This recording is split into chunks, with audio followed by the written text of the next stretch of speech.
Vous êtes-vous déjà demandé pourquoi certaines personnes restent coincées financièrement, tandis que d'autres se construisent tranquillement des fortunes qui durent des générations? Voici quelque chose que la plupart des banques ne vous diront jamais. Les vrais riches gardent rarement leur argent sur des comptes d'épargne. Et dans la communauté juive, ce principe est encore plus profond, car depuis des siècles, les familles juives connaissent une puissante vérité sur l'argent que la plupart des gens n'apprennent jamais. C'est la suivante: l'argent qui dort meurt.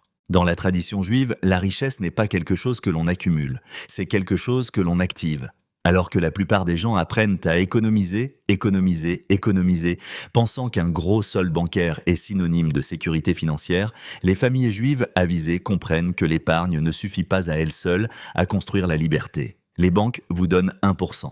L'inflation en prend 4%. Ce n'est pas de la sécurité, c'est une lente érosion. Alors que font-elles à la place?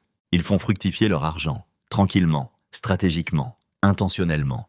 Aujourd'hui, nous allons expliquer pourquoi de nombreux créateurs de richesses juifs ne comptent jamais sur l'épargne traditionnelle et ce qu'ils font de leur argent à la place. De la constitution d'un patrimoine générationnel à l'investissement dans soi-même, il s'agit d'un changement de mentalité qui peut transformer complètement votre avenir financier. À la fin de cette vidéo, vous comprendrez comment l'approche juive de l'argent protège la richesse, la multiplie et la transmet, le tout sans dépendre d'une seule banque. Si vous en avez assez de voir votre argent dormir pendant que les prix augmentent et que les opportunités vous échappent, c'est peut-être le signal d'alarme que vous attendiez. Commençons. 1. Les banques érodent la valeur par l'inflation. Cela semble sûr, n'est-ce pas? Laisser son argent à la banque, caché derrière des mots de passe et des relevés pour qu'il rapporte des intérêts. Mais voici la vérité. Chaque jour que votre argent reste sur un compte d'épargne, il perd discrètement de la valeur. Pas à cause d'un vol, ni de dépenses inconsidérées, mais à cause de l'inflation. L'inflation est la taxe est silencieuse qui ronge votre pouvoir d'achat année après année. Si votre banque vous verse 0,5% d'intérêt alors que l'inflation est de 3%, vous n'épargnez pas, vous vous appauvrissez. Ces mêmes 10 000 dollars vous permettront d'acheter moins de nourriture, moins d'essence, moins de tout l'année prochaine, et encore moins l'année suivante. Ce n'est pas une opinion, ce sont des mathématiques. Et c'est la raison pour laquelle les communautés financièrement sages, comme la communauté juive, sont formées à penser différemment.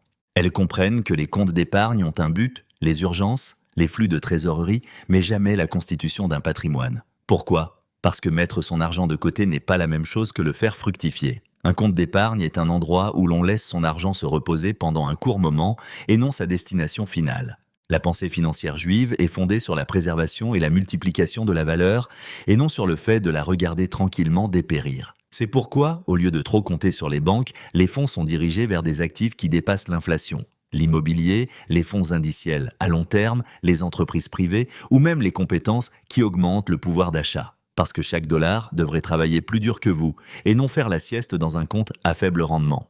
Warren Buffett a fait écho à cette vérité en déclarant « La seule chose dont vous pouvez être sûr, c'est que le pouvoir d'achat de votre dollar diminuera avec le temps. » Les riches ne se contentent pas de le savoir, ils agissent en conséquence. Alors la prochaine fois que vous vérifierez votre solde et que vous ressentirez un faux sentiment de sécurité, posez-vous la question suivante. Mon argent augmente-t-il réellement? Ou bien s'érode-t-il silencieusement un centime à la fois? L'endroit le plus sûr pour votre patrimoine n'est peut-être pas le coffre-fort silencieux, mais plutôt en mouvement, en train de fructifier et protégé de l'ennemi invisible appelé inflation. 2. L'argent doit travailler, pas rester inactif. Dans la tradition financière juive, il existe une croyance profondément ancrée selon laquelle l'argent n'est jamais censé rester inactif. L'argent inactif est comme une graine laissée sur une étagère, pleine de potentiel, mais totalement inutile tant qu'elle n'est pas plantée. Il peut sembler sûr de le laisser sur un compte bancaire, mais la sécurité sans productivité n'est que stagnation. Et la stagnation est l'ennemi de la richesse. Ce principe va bien au-delà de l'épargne. Il s'agit de gestion. L'argent, comme le temps, est une ressource à orienter, à gérer et à multiplier. S'il ne travaille pas, il se perd. C'est pourquoi, depuis des générations, les familles juives ont adopté la pratique de la mise en mouvement du capital, que ce soit par l'immobilier, les petites entreprises, l'éducation ou l'investissement dans des actifs générateurs de rendement. Elles ne considèrent pas l'argent comme un trophée à exhiber, mais comme un outil pour construire quelque chose de plus grand qu'elles-mêmes. Warren Buffett a dit cette phrase célèbre. « Si vous ne trouvez pas un moyen de gagner de l'argent pendant que vous dormez, vous travaillerez jusqu'à votre mort. » C'est le cœur de cette réflexion. Qu'il s'agisse d'acheter des biens locatifs, de développer une compétence génératrice de revenus ou d'investir dans la vision de quelqu'un d'autre, l'objectif est toujours le mouvement, l'action, la capitalisation. C'est cet état d'esprit qui distingue les bâtisseurs de richesse des personnes qui souhaitent en avoir. Alors que certains laissent leur argent en attente d'une meilleure opportunité, ceux qui sont guidés par ce principe savent que le temps, est une véritable opportunité. $1 aujourd'hui doit être utilisé pour en gagner plus demain, car plus il reste inactif, plus il perd de sa valeur. Il ne s'agit pas de jouer ou de suivre les tendances, mais de placer son argent de manière intentionnelle et stratégique. L'argent en mouvement est un argent qui croît. Et lorsqu'il croît, il crée de la liberté, de la stabilité et de l'impact. Alors, posez-vous la question, votre argent dort-il ou travaille-t-il? Parce que dans le jeu silencieux de la construction d'une véritable richesse, le mouvement est essentiel. 3. La richesse générationnelle nécessite des actifs, pas des soldes. Entrez dans une maison juive où la richesse s'est transmise de génération en génération et vous ne la trouverez pas sur un compte courant. Vous la trouverez sous forme d'actifs, propriétés, entreprises, portefeuilles d'investissement, des choses qui se développent, produisent et survivent à l'inflation. Car pour ceux qui pensent à long terme, la richesse ne se mesure pas à la taille d'un solde bancaire. Elle se mesure à ce que vous possédez et qui continue à se multiplier. La sagesse est simple. Les soldes bancaires sont temporaires. Les actifs sont un héritage. Les familles juives qui ont transmis leur patrimoine ne le font pas par le biais de piles d'argent liquide, elles le font par le biais de biens immobiliers qui prennent de la valeur, par le biais d'actions qui rapportent des dividendes, par le biais de la propriété d'entreprises qui génèrent des revenus longtemps après leur disparition. Elles comprennent que l'argent liquide est un outil, pas une destination. Il est destiné à être déployé, pas thésaurisé. Une banque peut offrir un taux d'intérêt de 0,5%, mais une action bien choisie ou un bien locatif peut rapporter de 8 à 12% par an. Cette différence, cumulée sur des décennies, est l'écart entre survivre et prospérer, non seulement pour une personne, mais pour des lignées entières. Cette philosophie est ancrée dans une réflexion à long terme. L'objectif n'est pas de paraître riche maintenant. Il s'agit de s'assurer que dans 2, 3, voire 4 générations, la famille continuera de bénéficier des décisions prises aujourd'hui. Cela n'est pas possible avec de l'argent placé sur un compte à faible rendement. Cela est possible lorsque vous convertissez vos revenus en actifs productifs qui travaillent pour vous, même pendant votre sommeil. Et il n'est pas nécessaire de disposer de millions pour commencer. Il faut de la clarté, de la discipline et un changement de mentalité. Passer de l'épargne à la construction, de la consommation à la propriété. La question n'est donc pas combien d'argent ai-je à la banque? La vraie question est qu'est-ce que je possède qui continuera à créer de la valeur dans 30 ans? C'est ainsi que la richesse générationnelle se construit discrètement et stratégiquement. Et c'est pourquoi les personnes vraiment riches ne placent jamais leur avenir sur un compte d'épargne. 4. La liquidité n'est pas synonyme de productivité. Il est facile de se sentir en sécurité lorsque l'on voit un chiffre satisfaisant sur son compte bancaire. Les chiffres donnent un sentiment de contrôle, de préparation. Mais voici la dure vérité, la liquidité n'est pas synonyme de productivité. Ce n'est pas parce que votre argent est accessible qu'il vous rapporte quelque chose. La sagesse financière juive fait une distinction claire. L'argent doit être disponible en cas de besoin, certes, mais il doit aussi être productif. Car l'argent inactif, aussi pratique soit-il, représente un potentiel gaspillé. Garder tous ces fonds à la banque peut procurer une certaine tranquillité d'esprit, mais avec le temps, cela érode discrètement votre avenir financier. Pourquoi? Parce que cet argent ne fructifiait pas. Il dort. Et pendant ce temps, l'inflation ronge sa valeur réelle. $1 aujourd'hui ne vaudra pas la même chose dans 10 ans. Ce n'est pas une théorie, c'est mathématique.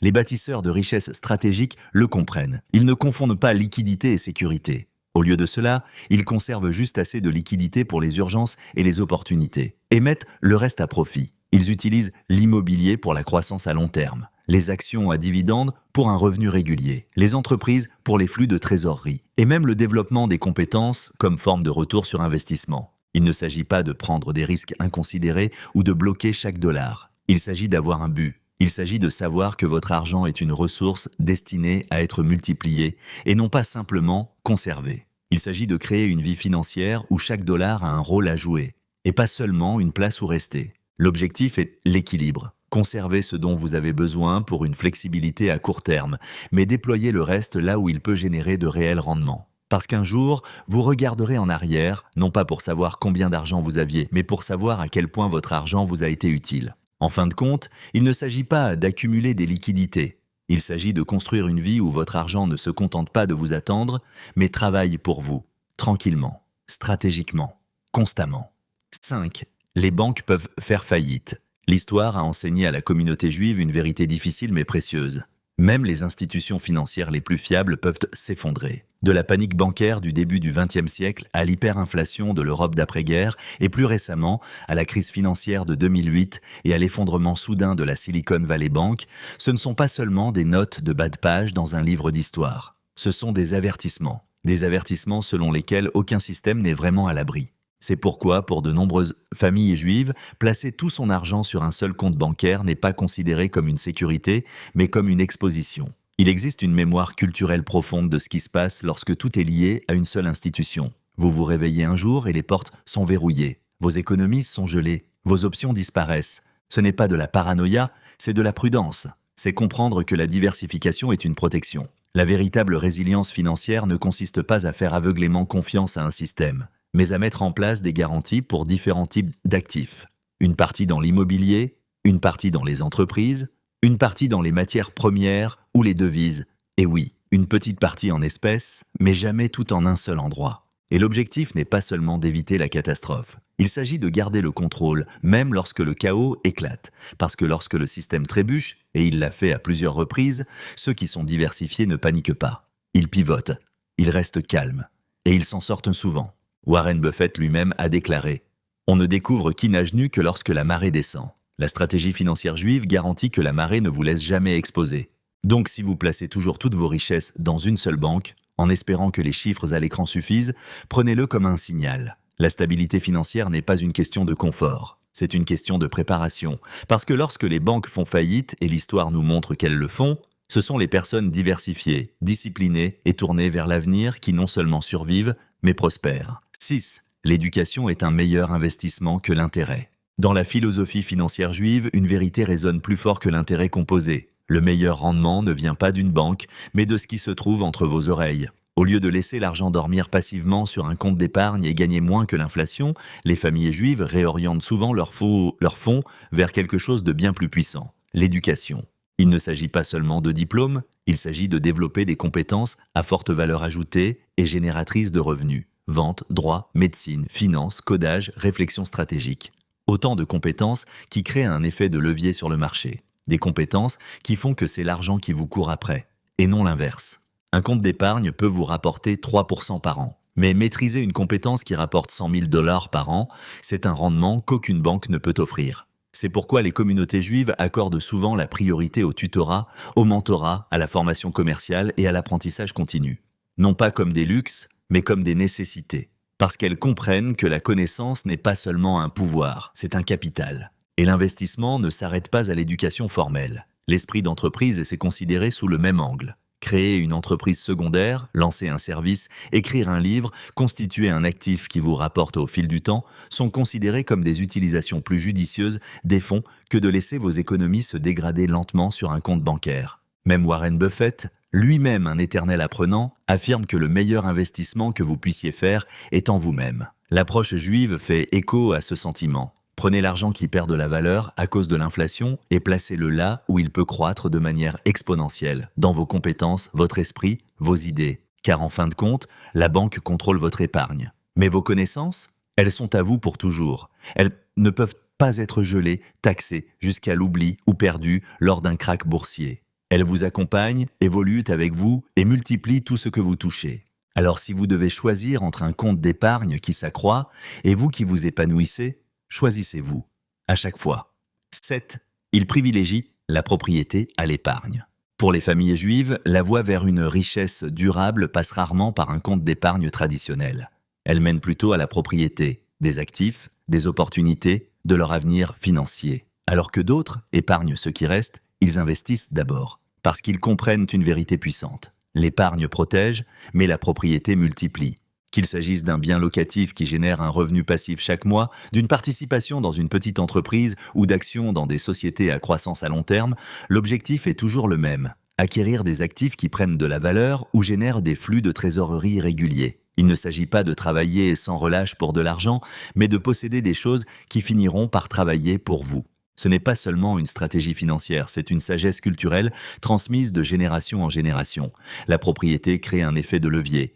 Elle crée la liberté, elle crée des options, Alors que l'épargne offre une sécurité à court terme, la propriété construit un héritage à long terme. Une famille juive peut choisir d'acheter une petite boutique, d'investir dans la start-up d'un parent ou d'acquérir un modeste appartement qui rapporte un loyer mensuel. Ces décisions ne sont pas tape à l'œil, mais elles sont intentionnelles. Chaque investissement est une graine plantée. Et avec le temps, ces graines se transforment en vergers de richesse. Comparez cela avec l'épargnant typique. Il met son argent à la banque, se sentant en sécurité mais stagnant. Pendant ce temps, l'inflation grignote tranquillement. Le dollar d'aujourd'hui n'achètera pas ce qu'il achète demain. Mais la propriété suit le rythme. Elle augmente, elle rapporte des dividendes, elle se construit. Et le plus beau dans cette façon de penser, il n'est pas nécessaire d'être riche pour commencer. Une partie des revenus investis dans des actifs, aussi petites soient-elles, est la première étape pour transformer les revenus gagnés en richesse durable. Car en fin de compte, la sagesse financière juive ne consiste pas à thésauriser ou à cacher de l'argent. Il s'agit de le mobiliser, posséder une part de quelque chose de réel, quelque chose qui grandit, quelque chose qui vous rapporte année après année, génération après génération. 8. Le soutien communautaire l'emporte sur l'isolement. Dans de nombreuses communautés juives, l'argent ne reste pas dans un coffre-fort à prendre la poussière, ou pire, à perdre lentement de sa valeur à cause de l'inflation. Il circule, il sert, il renforce. Et il le fait grâce à quelque chose que les banques ne pourront jamais reproduire, la communauté. L'un des exemples les plus parlants est le GEMASH, abréviation de Gemilut Chassadim, ou acte de bonté. Il s'agit de fonds de prêt sans intérêt, souvent gérés de manière anonyme par des familles ou des organisations communautaires, destinés à aider les personnes dans le besoin. Qu'il s'agisse de couvrir les frais de mariage, de créer une petite entreprise ou de surmonter une situation médicale difficile, ces fonds n'existent pas pour faire des bénéfices, mais pour aider. C'est la richesse avec une mission. Alors que la plupart des gens se tournent vers une banque et accumulent les frais d'intérêt, de nombreuses familles juives se tournent vers un réseau fondé sur la confiance, la responsabilité, et des valeurs communes. C'est un système qui recycle le capital sans les frais cachés ou les motivations lucratives de la finance traditionnelle. L'argent est prêté, remboursé, puis prêté à nouveau, il ne reste jamais inactif.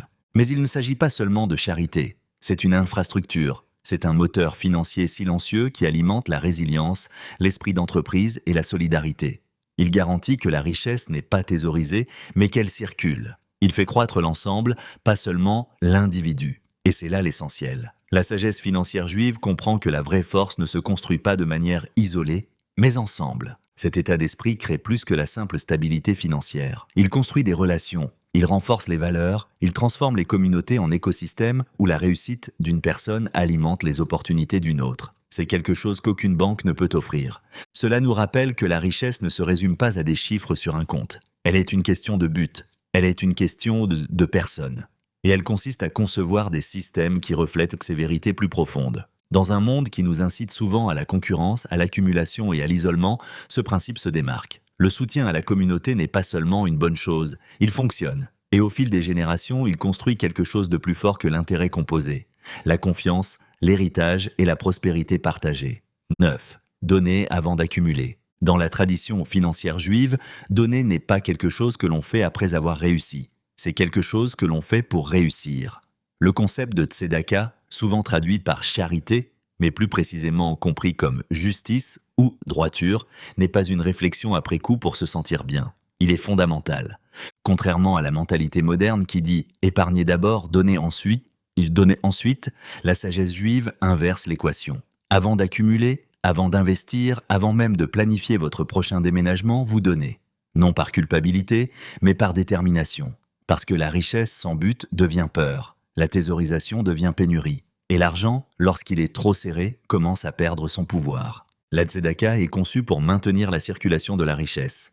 C'est un système ancré dans la loi spirituelle qui garantit que l'argent ne stagne jamais. En donnant d'abord, vous entraînez votre esprit à voir l'abondance et non le manque.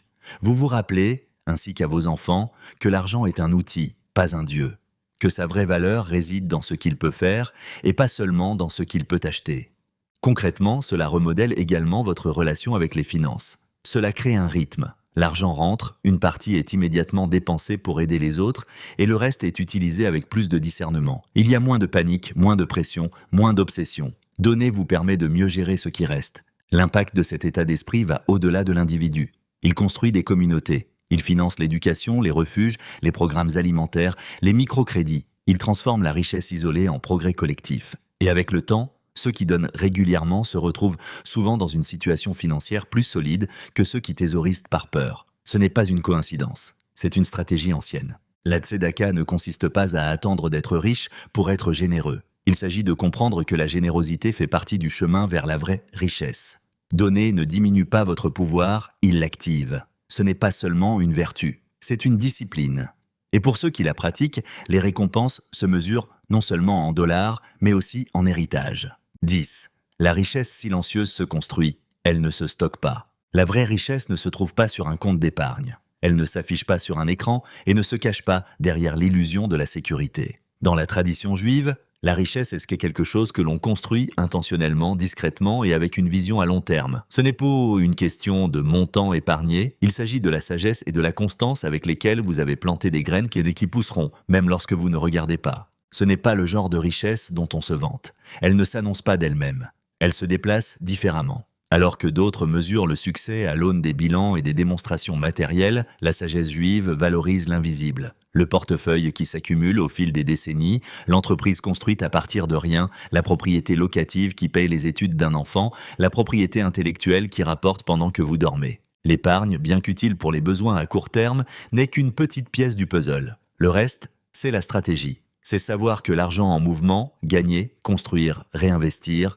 travaille plus dur que l'argent au repos. C'est comprendre que votre richesse n'est pas ce que vous avez accumulé, mais ce que vous avez structuré. La richesse silencieuse est également synonyme de discrétion. Inutile de se vanter, car l'objectif n'est pas la validation. La liberté l'est, la confidentialité l'est, la stabilité l'est. La personne la plus bruyante de la pièce est souvent la moins sûre d'elle. Celui qui vit modestement, avec des sources de revenus diversifiées, des investissements solides et un état d'esprit ancré dans l'héritage, c'est lui qui gagne à long terme. Dans la pensée juive, il existe un profond respect pour les systèmes. La discipline d'investir de manière cohérente, la patience de laisser les actifs mûrir, la sagesse de garder le cap lorsque les autres paniquent, et surtout, l'humilité de croître tranquillement sans avoir besoin d'applaudissements. C'est la richesse silencieuse.